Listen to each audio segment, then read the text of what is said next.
Hello, welcome to Sarit classes. स्वागत है आपका सरित क्लासेस के अंदर। और आज हम क्या करने वाले हैं? आज हम करने वाले हैं डे 6 के अंदर। देखिए, आज हम जैसे ही आपके 8th 9th 10th और 4th और 5th क्वेश्चन के ऊपर पहुंचेंगे ना, तो आपको पता चलेगा कि यूपीएससी किस गहराई में जाके सवाल पूछता है। तो आज हम करने वाले हैं 10 एमसीक्यू हम कवर करने वाले हैं किसके? ज्योग्राफी के अंदर।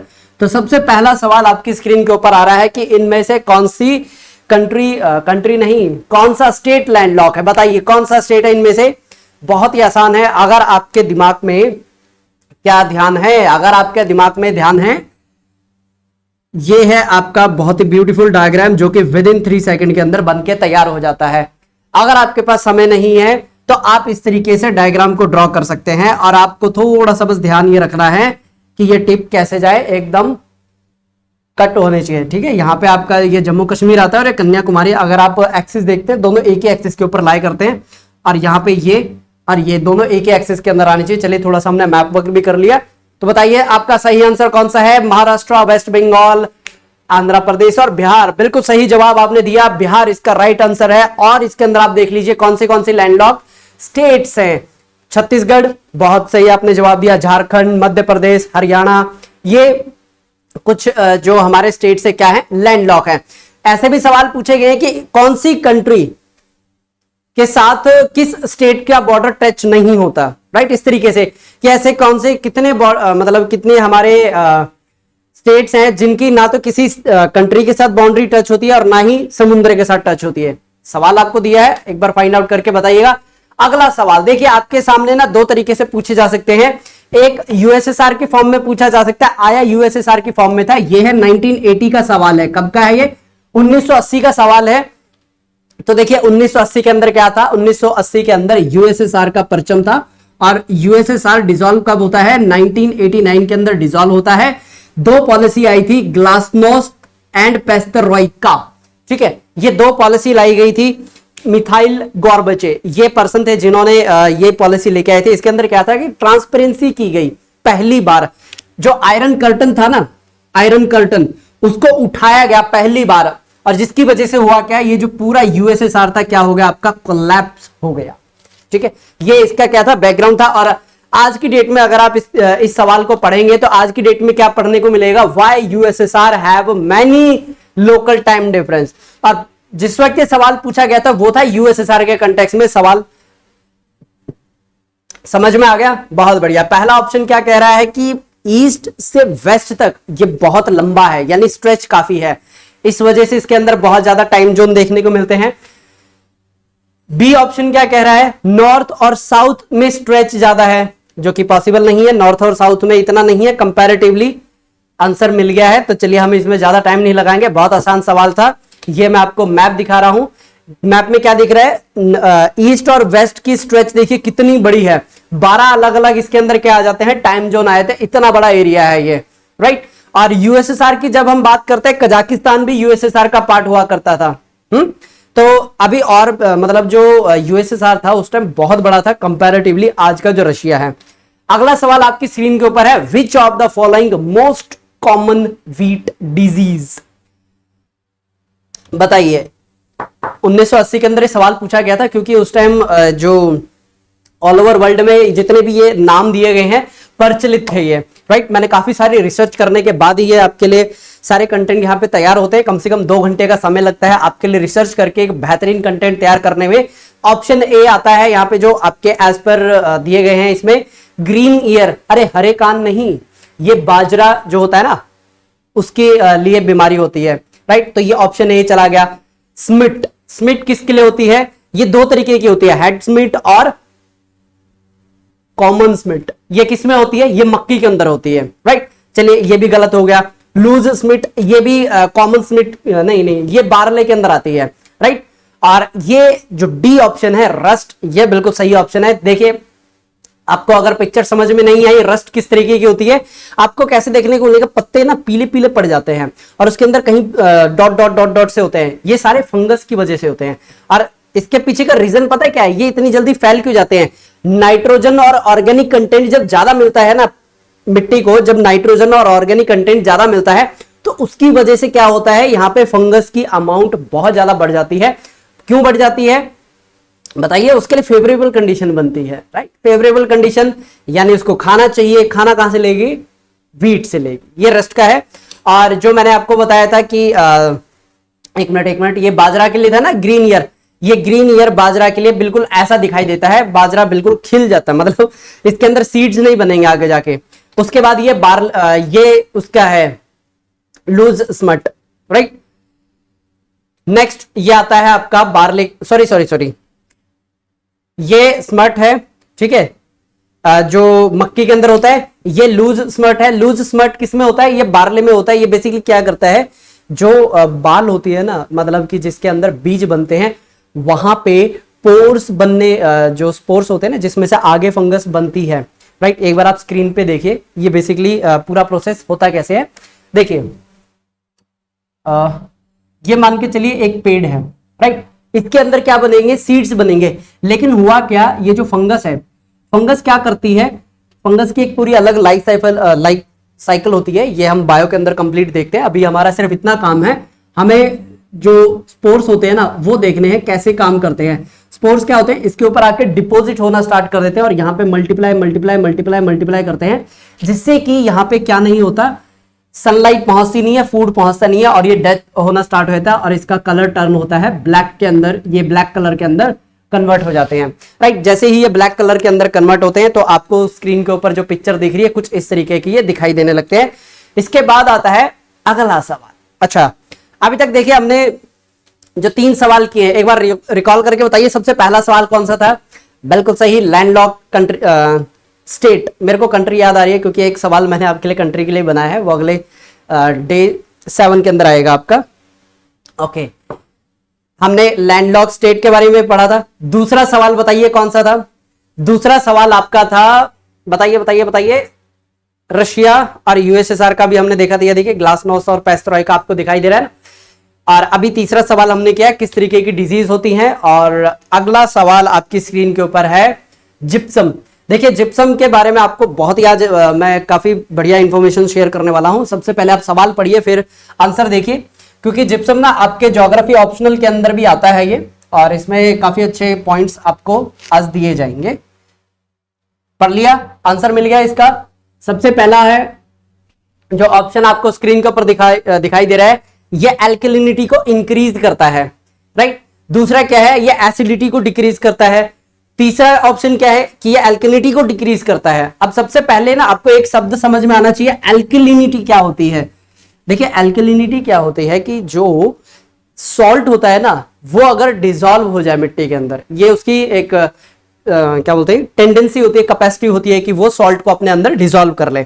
अब आप यहां पे थोड़ा सा गौर कीजिए, आंसर के ऊपर हम आएंगे, उससे पहले आपको मैं जो जिप्सम है उसके बारे में थोड़ी सी एक्स्ट्रा इंफॉर्मेशन शेयर करने वाला हूं। देखिए जो जिप्सम होता है वो क्या होता है, जिप्सम को बोला जाता है सॉफ्ट सल्फेट, राइट। जिप्सम को सॉफ्ट सल्फेट के नाम से भी जाना जाता है, राइट। यहां तक क्लियर है। और अगर हम यहां पे इसके केमिकल फॉर्मूले की बात करें, केमिकल फॉर्मूला क्या होगा इसका, कैल्शियम फॉस्फेट। तो इसको हम लिखते हैं CaCO। बताइए इसका CaCO नहीं आएगा, सल्फेट है ना, H2O, ये इसका केमिकल फॉर्मूला है। मैंने केमिकल फॉर्मूला क्यों बताया, अभी मैं इसके पीछे का रीजन बताता हूं। देखिए जो ये केमिकल फॉर्मूला है ना, जिप्सम बेसिकली जो हम यूज करते हैं ना, वो होती है बर्न्ट जिप्सम। कौन सी जिप्सम हम यूज करते हैं, बर्न्ट जिप्सम यूज करते हैं। इसको जलाने का मतलब क्या होता है, जब भी हीट प्रोवाइड की जाती है, किसको, जिप्सम को हीट प्रोवाइड की जाती है, तो ये जो वाटर है ना, ये क्या होता है, अलग हो जाता है, निकल जाता है। और जो CaSO4 है, ये किस में कन्वर्ट हो जाते हैं, ये पाउडर के अंदर कन्वर्ट हो जाता है, जिसको आप कहीं पे भी कैरी कर सकते हैं। और जब दोबारा इस पाउडर के अंदर क्या मिलाया जाता है, पानी मिलाते हैं, तो ये अगेन कन्वर्ट हो जाती है किसके अंदर, जिप्सम के अंदर, राइट। अगर हम इस शब्द की यहां तक बताइए, और भी बहुत कुछ है बताने के लिए। जिप्सम को बोला जाता है soft sulphate, right. Chemical formula है CaSO4 2H2O, यानी कि पानी के 2 मॉलिक्यूल है। यहां पे 2 का मतलब है पानी के 2 मॉलिक्यूल, राइट। अगर जब इसको जलाया जाता है, यानी कि इसको हीट दी जाती है, जलाने का मतलब है इसको हीट दी जाती है, तो इसके अंदर से क्या होता है, वाटर मॉलिक्यूल निकल जाता है और पाउडर की फॉर्म में आपके पास CaSO4 आ जाता है। अगेन जब हम इसके अंदर क्या मिलाएं, इसके अंदर अगर हम पानी मिलाते हैं तो ये किस में कन्वर्ट हो जाती है, जिप्सम के अंदर कन्वर्ट हो जाती है। बताइए यहां तक समझ में आ गया, राइट। अब समझते हैं ये जो शब्द है जिप्सम का मतलब क्या होता है। जिप्सम का मतलब होता है प्लास्टर। जिप्सम का मतलब क्या होता है, प्लास्टर होता है। और इसको पेरिस के अंदर बहुत ज्यादा यूज किया जाता था अलग अलग चीजों को बनाने के लिए, राइट। और जिस तरीके से जिप्सम को तैयार किया जाता था पेरिस में और जो फाइनल प्रोडक्ट निकलता था उसको क्या बोलते थे, plaster of Paris, POP, plaster of Paris उसको बोला जाता था। जो घरों में हम छत के ऊपर अलग अलग डिजाइन लगवाते हैं ना, वो क्या होती है, बेसिकली पीओपी होती है, प्लास्टर ऑफ पेरिस। और बना किसका होता है, वो जिप्सम का बना होता है। यहां तक बताइए, पॉइंट क्लियर।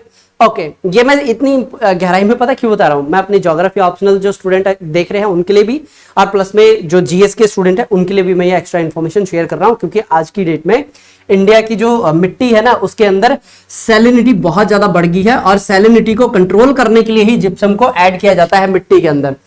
और कुछ मतलब और बताओ इसके बारे में, जिप्सम के बारे में, यस और नो। ओके बच्चों के बिल्कुल बढ़िया यहाँ पे कमेंट आ रहे हैं कि सर बताइए बताइए। देखिए सबसे इंपॉर्टेंट होता है कि ये मिलते कहाँ पे हैं, राइट। ये तकरीबन तकरीबन हर जगह मिलते हैं, मतलब ऑल ओवर वर्ल्ड के अंदर मिलते हैं, लेकिन मोस्ट प्रोमिनेंट जो 83 कंट्रीज है वहां पे इनकी जो अमाउंट है ज्यादा है। और इसके अंदर भी सबसे ज्यादा इसका यूजेज और एक्सट्रैक्शन और माइनिंग अगर आप बात करें, नॉर्थ अमेरिका के अंदर इसकी सबसे ज्यादा होती है, क्या, एक्सट्रैक्शन, यानी कि माइन करके इसको निकाला जाता है। और दूसरी अगर यहाँ पे हम स्पेसिफिक लोकेशंस की बात करें, ये कहाँ आपको देखने को मिलता है, इसके जो यहाँ पे हमने ये H2O की बात की है ना, ये पानी कौन सा होता है, ये ओशनिक वाटर होता है, यानी कि जो लगून होंगे ना, लगून में आपको जिप्सम देखने को मिलेगा। और जो सेडिमेंट्री रॉक है ना, जो सेडिमेंट्री रॉक है, सेडिमेंट्री रॉक के नीचे भी आपको ये देखने को मिलती है, यानी कि सबसे ऊपर लेयर होगी सेडिमेंट्री और उसके नीचे आपको जिप्सम देखने को मिलेगा। बताइए ये जो एक्स्ट्रा इंफॉर्मेशन आपने नोट डाउन कर ली है कि नहीं करी है, बिल्कुल आप इसको रिवाइज मतलब रोकिए, दोबारा से इसको नोट डाउन कीजिएगा पूरी इंफॉर्मेशन जो मैंने यहाँ पे बताई है, ठीक है। तो राइट आंसर है ये डिक्रीज करता है किसको, एल्कलिनिटी को। मैंने बताया ना कि इंडिया के अंदर अभी प्रॉब्लम क्या है, सॉल्ट बढ़ गया है। सॉल्ट किसको रिप्रेजेंट करता है, एल्कलिनिटी को रिप्रेजेंट करता है, राइट। मिट्टी के पास टेंडेंसी होती है कि सॉल्ट को एब्जॉर्ब कर लेती है, राइट। लेकिन अगर लिमिट से ज्यादा हो जाती है तो वो सॉल्टी नेचर होने की वजह से आगे जो ग्रोथ होती है फसल की वो रुक जाती है, इसलिए ऐड किया जाता है जिप्सम को। अगला सवाल, जिप्सम ऐसा दिखता है बिल्कुल व्हाइट व्हाइट। अगला सवाल आपके स्क्रीन के ऊपर है 2 नंबर के लिए, why the Indian farmer plough their field during time interval between 2 crops. ध्यान से देखिएगा सवाल क्या पूछा गया है, बिटवीन 2 क्रॉप, 2 फसलों के बीच का जो टाइम पीरियड होता है ना, उसमें एक बार खेत को बाया जाता है, मतलब ट्रैक्टर से हल चलाया जाता है उसके अंदर। क्यों किया जाता है, इस पूरे सवाल का ना जो आंसर है आपकी वोकैबुलरी के ऊपर डिपेंड करता है कि इसके अंदर कुछ ऐसे शब्द हैं ऑप्शन के अंदर, अगर आपको उन शब्दों का मतलब पता है ना, इजीली करेक्ट कर जाओगे। अरे हिंदी में भी होता है ना, हिंदी में नहीं, बहुत डिफिकल्ट लिखा हुआ है, मैंने हिंदी में पूरा ट्राई करके देख लिया, हिंदी में इसका कोई अनुवाद ही नहीं है। तो इसका राइट आंसर है टू प्रिवेंट क्लोडिंग। किसको रोकने के लिए, टू प्रिवेंट क्लोडिंग। देखिए ये जो शब्द है क्लोडिंग, ये आप थोड़ा सा समझिए कि जो क्लोडिंग शब्द है ये क्या होता है। देखिए जो क्लोडिंग शब्द है ना, ये क्ले से ड्राइव किया गया, एक्चुअली क्ले से नहीं आया ये, लेकिन जो क्ले होती है ना, जब वो सूख जाती है, वो कैसे हुए थे, नियरली जैसे पत्थर होता है ना, बिल्कुल वैसी बन जाती है। तो यानी कि जब क्ले के लम्स बनते हैं, यानी कि जो क्ले है जब सूख जाती है वो बिल्कुल पत्थर जैसी हो जाती है, तो उसको बोला जाता है क्लोडिंग। तो इस तरीके की सिचुएशन ना आए, क्योंकि देखिए एक और जो फसल के बीच का टाइम पीरियड होता है ना, किसी में 2 महीने का, किसी में 3 महीने का, कभी कभी तो पूरे साल भी खाली रखी जाती है पूरी जमीन को, ताकि वो अपने न्यूट्रिएंट्स को क्या कर सके, रीगेन कर सके। तो राइट आंसर समझ में आया क्या है, क्लोडिंग है इसका राइट आंसर, टू प्रिवेंट क्लोडिंग। और ये आपके स्क्रीन के ऊपर आ गया आंसर। अच्छा ये और बाकी के रीजन क्यों नहीं है, to increase porosity of the soil. देखिए ये इसका राइट आंसर इसलिए नहीं है कि अगर मिट्टी के अंदर, ये बेसिकली इसलिए किया जाता है कि जो जमीन है वो पथरीली ना हो जाए, राइट, मिट्टी टाइट ना हो जाए, वो तो उसका सेकेंडरी है, राइट। जो इसमें ऑप्शन बी है ना, टू इंक्रीज द पोरोसिटी, वो उसका सेकेंडरी है। प्राइमरी गोल क्या है? To prevent clotting, right. चलिए अगला सवाल आपकी स्क्रीन के ऊपर है, maximum production of paddy per unit conjunction can be best achieved in, कहां पे ये बेस्ट अचीव किया जा सकता है? बहुत सिंपल सा आंसर है, बताइए। Non porous soil. अरे भाई पोरस होगी नहीं तो उसमें जड़ें नीचे कैसे जाएंगी? माफी चाहूंगा, पानी नीचे गया ही नहीं तो जड़ों के पास पानी पहुंचा ही नहीं तो फसल होगी नहीं। पहला ऑप्शन गलत। पोरस पैडी क्या होता है वो मैं एक बार समझा देता हूं। पैडी होता है जो धान होती है ना, चावल जिसको बोलते हैं, उसको पैडी बोला जाता है। और चावल की खेती में पानी खड़ा होना बहुत जरूरी है, मतलब कम से कम 6 से 7 इंच पानी खेत के अंदर होना बहुत जरूरी है। अगर पोरस सॉइल होगी ना, आपने पानी डाला, शाम तक वो पानी नीचे चला जाएगा, ठीक है। तो इसमें नहीं हो सकती। ए निकल गया, बी निकल गया, सी और डी में से बताइए। सी बिल्कुल आप एलिमिनेट कर ही सकते हैं। इम्परमेसिव सॉइल और नॉन पोरस सॉइल दोनों की एक जैसी क्या है? कैरेक्टरिस्टिक है। तो ये ए बी सी आपके एलिमिनेट होते हैं। जो डी है वो बिल्कुल राइट आंसर क्यों है, यहां पे थोड़ा सा आप समझिए। डी बिल्कुल राइट आंसर क्यों है, एक बार मैं इसको ना इरेज कर देता हूं। देखिए डी ऑप्शन क्या कह रहा है कि ऐसी मिट्टी बहुत काम की होती है जो कि परकोलेशन बहुत ही स्लो करे। देखिए परकोलेशन का मतलब क्या होता है, ये पहली लेयर है किसकी? मिट्टी की, ये दूसरी लेयर है, ये तीसरी लेयर है, ऐसी बहुत सारी लेयर होती है नीचे। परकोलेशन का मतलब होता है ये जो ऊपर पानी है इसका नीचे सीप होना, यानी कि पानी का धीरे धीरे नीचे जाना। और ये कब पॉसिबल है? यहाँ पे जो ग्रेन्यूल्स है यानी कि मिट्टी के कण है ना, वो ना तो ज्यादा बारीक और ना ज्यादा मोटे, यानी कि इसके अंदर प्रॉपर गैपिंग है जिसमें पानी जाएगा नीचे, धीरे धीरे जाएगा। इससे होगा क्या? जो यहाँ पे जड़ें हैं, लेट सपोज ये इस तरीके से आपकी धान ऊपर उग रही है और इसके नीचे ना इस तरीके से जड़ें जा रही हैं। जड़ों को भी क्या चाहिए? पानी चाहिए, राइट। तो क्या होगा? कंसिस्टेंटली पानी मिलता रहेगा किसको? जो रूट्स है उनको भी, प्लस में यहां पे क्या रहेगी? एक ब्लैंकेट रहेगा किसका? पानी का। ये पता क्यों लगाया जाता है? ब्लैंकेट क्यों डाला जाता है? जो यहाँ पे वीड्स उगती है ना, उनसे बचने के लिए। इसका और कोई साइंटिफिक रीजन नहीं है। आज की डेट में ऐसे भी बीज तैयार कर लिए गए हैं जो कि बिना पानी में भी मतलब जहां पे पानी को इतना यहाँ पे यूज करने की रिक्वायरमेंट नहीं है, जैसे हम और जो फसलें बोते हैं ना, एग्जैक्टली वैसे उनको क्या किया जा सकता है? डायरेक्ट अपने खेत में यूज किया जाता है। आंसर आपके सामने आ गया है। ये आपके लिए मैंने डायग्राम प्रोवाइड किया है कि किस तरीके से पोरोसिटी और हाईली पोरस और लो पोरस किस तरीके से आप देख पाएंगे, समझ पाएंगे। उसके बाद आता है हाइब्रिडाइजेशन। कंसेप्ट पता है हाइब्रिडाइजेशन क्या होता है? चलिए कोई नहीं, मैं अभी आपको बता देता हूं। आप एक बार सवाल देखिए, मैं इतनी देर में अपना ये बोर्ड क्या करता हूं? क्लीन करता हूं। मैंने कहां रख दिया भाई डस्टर? ओके,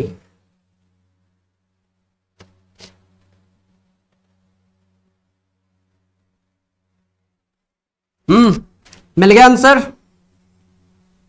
अरे भाई मिला कि नहीं? चलिए पहुंचते हैं अपने राइट आंसर के ऊपर। पूछा यह जा रहा है कि hybridisation is useful in developing improved crop. कैसे?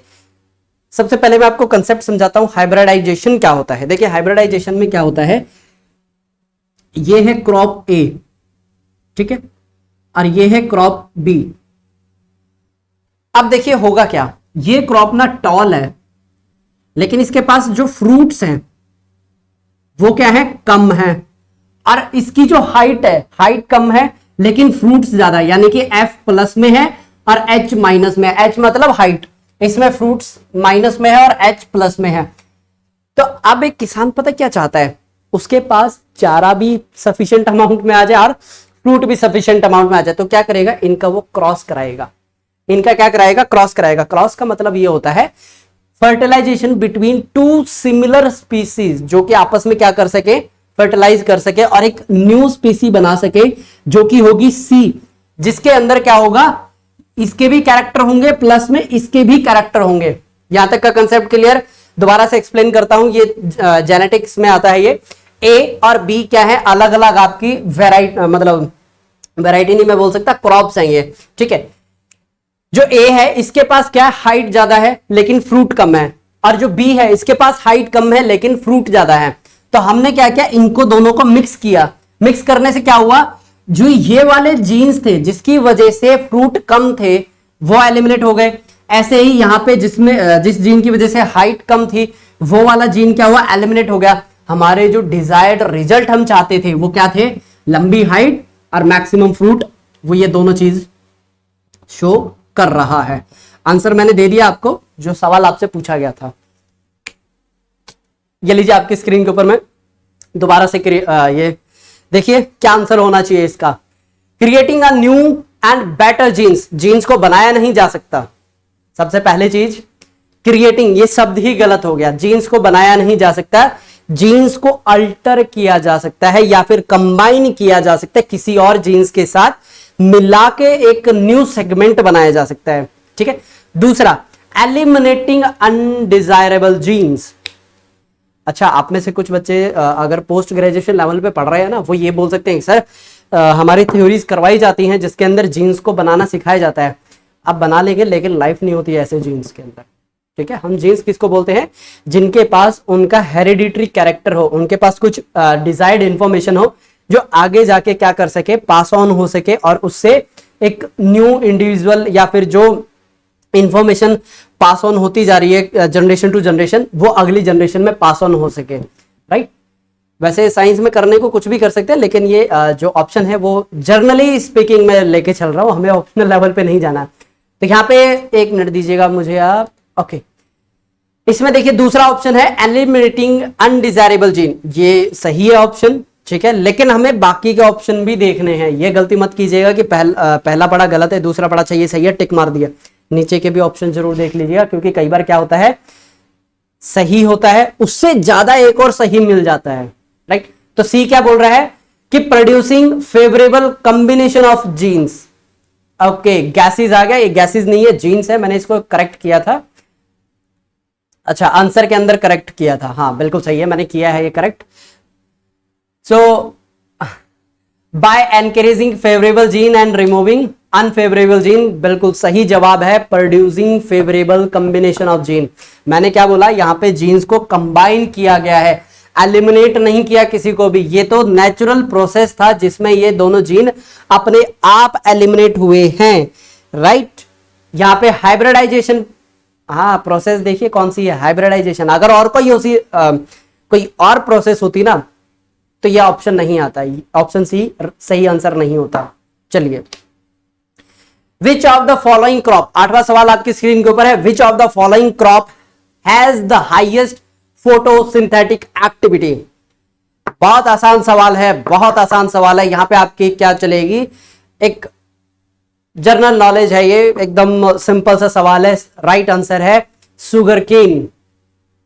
राइट आंसर है सुगर केन, क्योंकि जो शुगर केन है ना, उसकी जो मेटाबॉलिक एक्टिविटी है टोटली अलाइंड है किसके साथ, सूरज के साथ। राइट। जो सनसाइन है उसके साथ।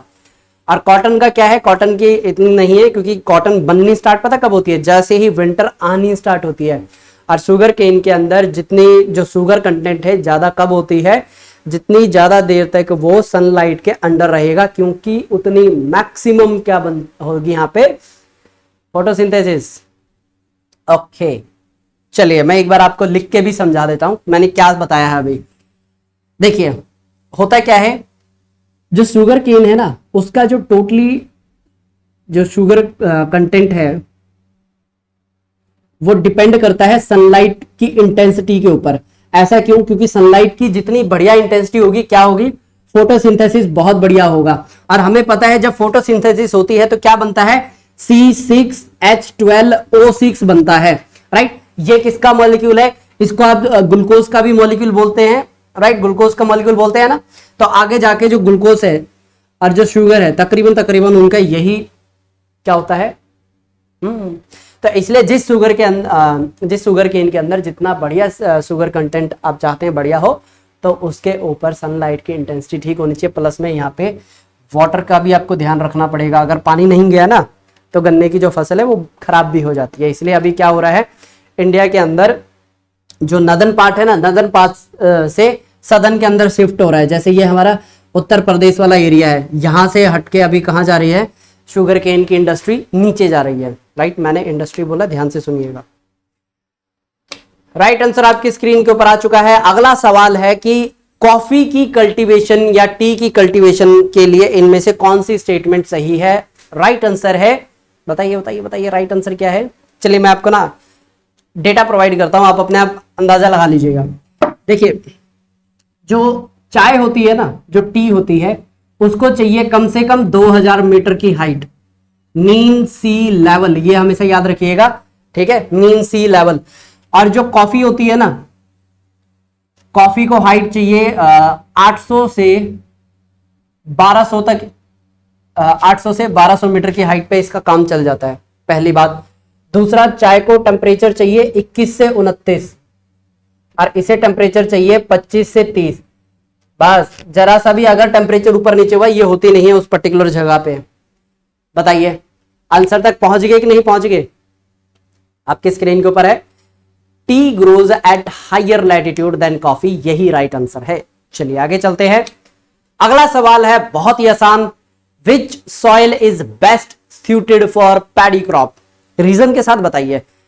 ए, ब्लैक सॉइल। ब्लैक सॉइल क्यों फेवरेबल नहीं है, मुझे ये बताइए। हाँ बिल्कुल सही जवाब दिया कि ब्लैक सॉइल में होता क्या है, जब पानी दिया जाता है ना, पानी उसमें स्टेगनेंट हो जाता है ऊपर, राइट, उसकी पोरोसिटी बहुत कम है। तो इससे होगा क्या कि जो नीचे जड़े हैं ना, उन तक पानी पहुंचेगा नहीं। और जब सूखा पड़ता है, इसके अंदर होते हैं डीप क्रैक, यानी कि ये मिट्टी है, मिट्टी के अंदर मतलब काली मिट्टी पे क्या होता है, पानी यहाँ पे ऊपर फ्लोट बहुत आसानी से करता है क्योंकि उसकी पोरोसिटी बहुत कम है।